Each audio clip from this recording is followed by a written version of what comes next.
pressure, they help me crystallize. And you've got the faith that I could bring paradise.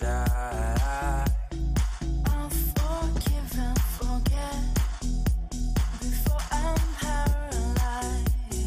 I've got a Lexus UX250h Test Drive for today.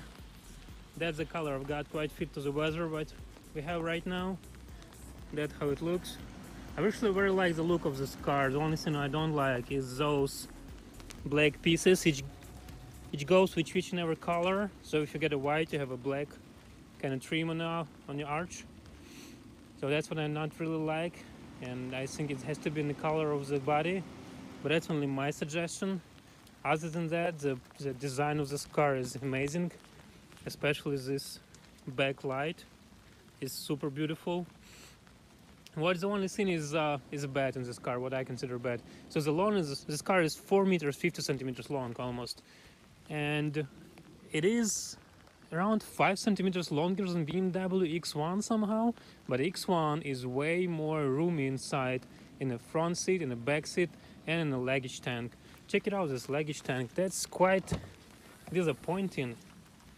I mean, it's even smaller than Volkswagen Golf has, and this small place here, but it doesn't save the situation much. We have some room here and some room here, and that's it. Okay, the only thing you can flat this back seats, it all will be completely flat if you fold them.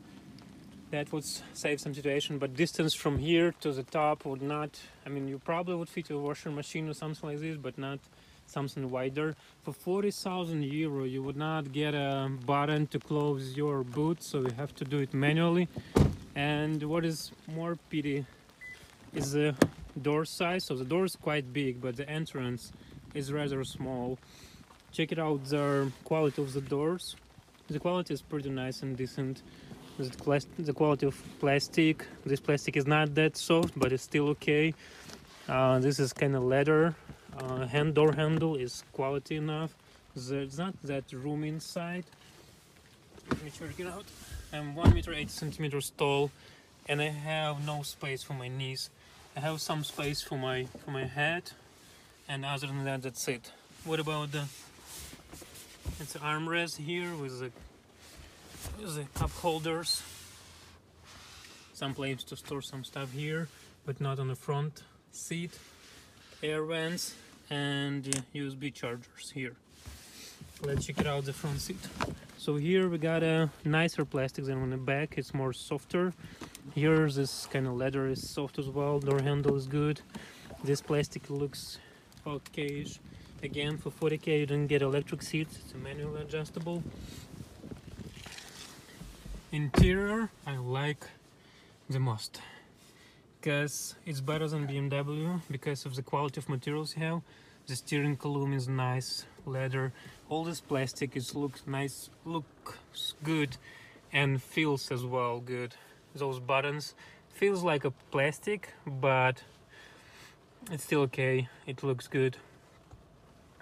The steering column, they put it on the steering wheel, the cruise control, adjustments, and music and media system.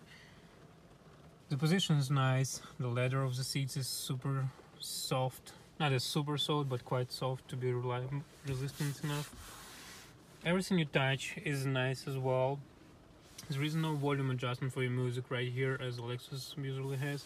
They put it here. At the beginning it's not nice, but when you, with the time, your arm almost all the time on the armrest here, so you can easily switch it, give it more volume or less, and then those two small buttons from this and this side, they switch your music to the next track or the previous one. Again, the plastic is here, is soft. Here is not soft, but it's not that scratchy. It's a nice one. Here you're not noticing much compared to, I don't know, some Hyundais or Kias. The seats looks good. That's probably it. This touchpad is a nightmare. Actually, I was thinking that it might be good, but it's very difficult to navigate with a touchpad. It's like you can get used to somehow, but still it's very difficult to fix all those things. The engines available in Luxembourg is only, or in Europe, in most of the countries in Europe, is only hybrid version, which consists of a 4-cylinder 2.0 engine with hybrid electric motor. With electric motor. Total power is 184 horsepower, maximum speed is 177, and from 0 to 100 is 8.5 seconds.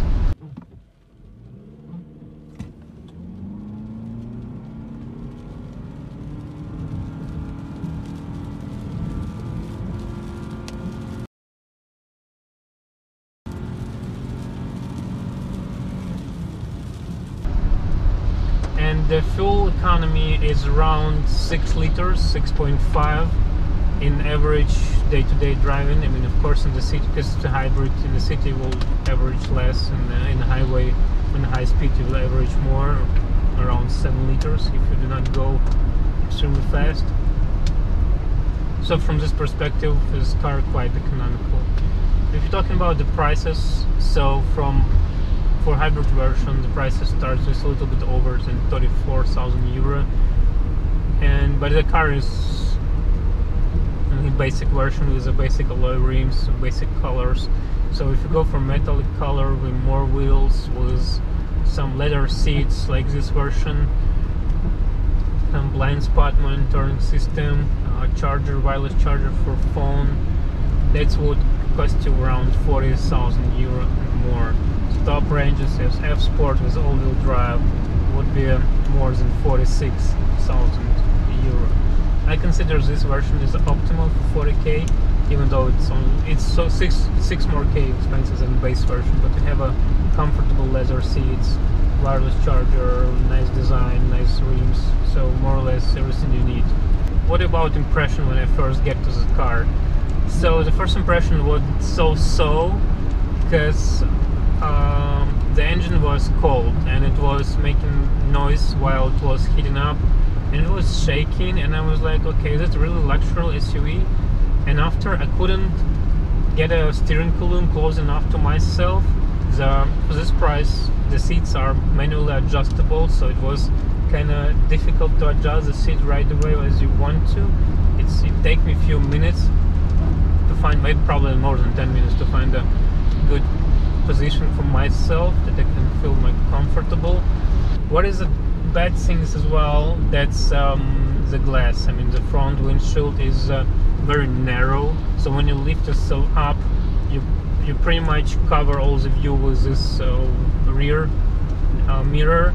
Then the windows are narrow as well, so which makes you feel that you are in a very small car, and actually not the money you pay for, and not an SUV, because you sit quite low. It feels like the height of the car, as I mentioned, 1 meter 54 centimeters, but when you compare to any other average minivan or whatever, just a bit upper hatchback, it looks like you're lower than them. For those who doesn't know how the hybrid works, so basically on the low speed, when you do not press hard to acceleration, it goes in electric if it's charged, and it can go with a fully charged battery, like on a flat surface when you do not accelerate much and do not brake much. It can go like around 3-5 kilometers. After it will start the engine and will start to regenerate the power in battery. But anyway, it's quite enough. The transaction between electric motor and electric motor plus regular motor is smooth. You wouldn't feel a difference. You have to look at this scale to see is there really any full consumption instant is present or not. That's only the way how you realize that engine is on, which makes it the ride is very comfortable. About competitors, somebody says that it's BMW X1 and Q3, but obviously Q3 and X1 is way bigger in terms of space inside the cabin and the luggage trunk. So basically, to summarize my test drive, I would buy Lexus UX250h, to be honest, and there's multiple reasons for that. The first one is the Lexus itself. It's the most reliable car. So if you're buying the car for next 5-10 years, you're gonna do a lot of mileage, like I don't know, 200 at least 1,000 kilometers. So that's what definitely something that you had to consider this car. I mean, or among the competitors, because everybody knows that how reliable is Lexus, how long did it last, and even that you will drive 200-300,000 kilometers, you could still sell this car at a reasonable price and without any difficulties. The second reason, that's a design, the fresh design of interior, quite modern interior design and interior features for Lexus. The third part, what I would consider it, that's the comfort the suspension gives, the noise protection, the hybrid system itself, have smoother transaction between the hybrid electric motor to regular motor or to combine. There is a decent acceleration, and the fourth one is the economy you get in. So on average you would get around 6.5 liters per 100 kilometers, which I consider quite good.